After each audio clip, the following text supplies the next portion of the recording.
आपण तुटलोय हे जगाला कधीच कळू द्यायचं नाही, कारण काही लोकांना तेच हवं असतं. नमस्कार मित्रांनो, आपण तुटलोय हे जगाला कधीच कळू द्यायचं नाही, कारण खरं सांगायचं तर जगाला आपल्या वेदनांमध्ये रस नसतो, पण आपल्या तुटण्यात काही लोकांना आनंद मिळतो. ही गोष्ट कटू आहे पण सत्य आहे. प्रत्येक जण तुमच्या बाजूने उभा राहील, तुमचं दुःख समजून घेईल असं आयुष्य नसतं. काही लोक तुमच्या हसण्यातही दोष शोधतात, तुमच्या पडण्यात समाधान. म्हणून स्वतःला इतकं मजबूत बनवायला हवं की तुम्ही आतून कितीही तुटलेले असलात तरी बाहेरून तुमचं व्यक्तिमत्व खंबीर दिसलं पाहिजे. कारण जेव्हा तुम्ही तुमचं दुःख उघडपणे दाखवता तेव्हा काही लोक सहानुभूती दाखवतात, पण काही लोक तुमच्या कमजोरीचा फायदा घेतात. आणि हेच लोक वाट पाहत असतात की तुम्ही कधी तुटता, कधी हार मानता, जेणेकरून ते स्वतःला तुमच्यापेक्षा वरचं समजू शकतील. लक्षात ठेवा, आयुष्यात प्रत्येकाला कुठे ना कुठे तुटावं लागतं.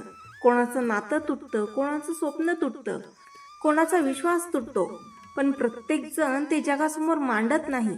कारण जे समजून घेणारे असतात त्यांना सांगण्याची गरज नसते, आणि जे समजून घेत नाही त्यांना सांगून काही उपयोग नसतो. तुम्ही तुटलात म्हणून तुम्ही कमजोर नाही, पण जर तुम्ही त्या तुटण्याला तुमची ओळख बनवलात तर तुम्ही नक्कीच कमजोर ठरता. म्हणून तुमच्या वेदनांना तुमच्यापुरतं ठेवा. स्वतःला वेळ द्या, स्वतःला सावरायला शिका, पण बाहेर पडताना तुमचं डोकं उंच ठेवा. जगात दोन प्रकारचे लोक असतात, एक जे तुमच्या यशात आनंद मानतात आणि दुसरे जे तुमच्या अपयशात आनंद मानतात. पहिल्या प्रकारचे लोक खूप कमी असतात आणि दुसऱ्या प्रकारचे जास्त. त्यामुळे कोणाला काय दाखवायचं हे ठरवताना खूप विचार करा. तुमचं दुःख प्रत्येकाला सांगणं म्हणजे तुमच्या कमजोरीची जाहिरात करणं आहे. कधी कधी शांत राहणं हे सर्वात मोठं उत्तर असतं. तुमच्या आयुष्यात काय चाललंय, तुम्ही किती संघर्ष करत आहात, हे सगळं जगाला सांगण्याची गरज नाही. कारण लोक ऐकतील, मान हलवतील आणि पुढच्या क्षणी विसरून जातील, पण तुमच्या संघर्षाचा परिणाम मात्र तुम्हालाच भोगावा लागतो. तुमचं आयुष्य हे एक युद्ध आहे आणि या युद्धात जिंकण्यासाठी तुम्हाला तुमच्या भावना, तुमच्या वेदना, तुमचे अश्रू सगळं नियंत्रणात ठेवावं लागतं. कारण युद्धात कमजोरपणा दाखवला की शत्रू अजून जोरात हल्ला करतो, आणि आयुष्यातही हेच होतं. म्हणून स्वतःला इतकं मजबूत बनवा की लोकांना तुमचं हसू दिसेल पण तुमचं दुःख नाही, तुमची प्रगती दिसेल पण तुमचा संघर्ष नाही. कारण लोकांना तुमचं यश बघून जळायला वेळ मिळेल, पण तुमच्या तुटण्यावर हसायला संधी मिळू नये.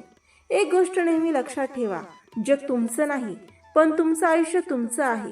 त्यामुळे कोणाला काय दाखवायचं आणि काय लपवायचं हे पूर्णपणे तुमच्या हातात आहे.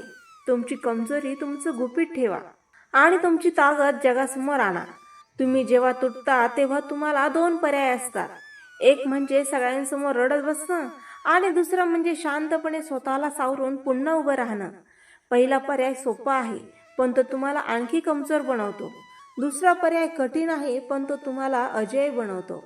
आज जर तुम्ही स्वतःला सावरायला शिकलात तर उद्या तुम्हाला कोणीही तोडू शकणार नाही. कारण तुमचं तुटणं तुम्हीच पाहिलंय आणि त्यातून बाहेर पडण्याची ताकदही तुम्हीच निर्माण केली आहे. शेवटी एकच सांगायचं आहे, लोक काय विचार करतात यापेक्षा तुम्ही स्वतःबद्दल काय विचार करता हे जास्त महत्त्वाचं आहे. जर तुम्ही स्वतःला मजबूत समजलात तर तुम्ही खरोखरच मजबूत व्हाल, आणि जर तुम्ही स्वतःला कमजोर समजलात तर जग तुम्हाला तसंच वागवेल. म्हणूनच आपण तुटलोय हे जगाला कधीच कळू द्यायचं नाही, कारण काही लोकांना तेच हवं असतं, पण त्यांना ते कधीच मिळू देऊ नका.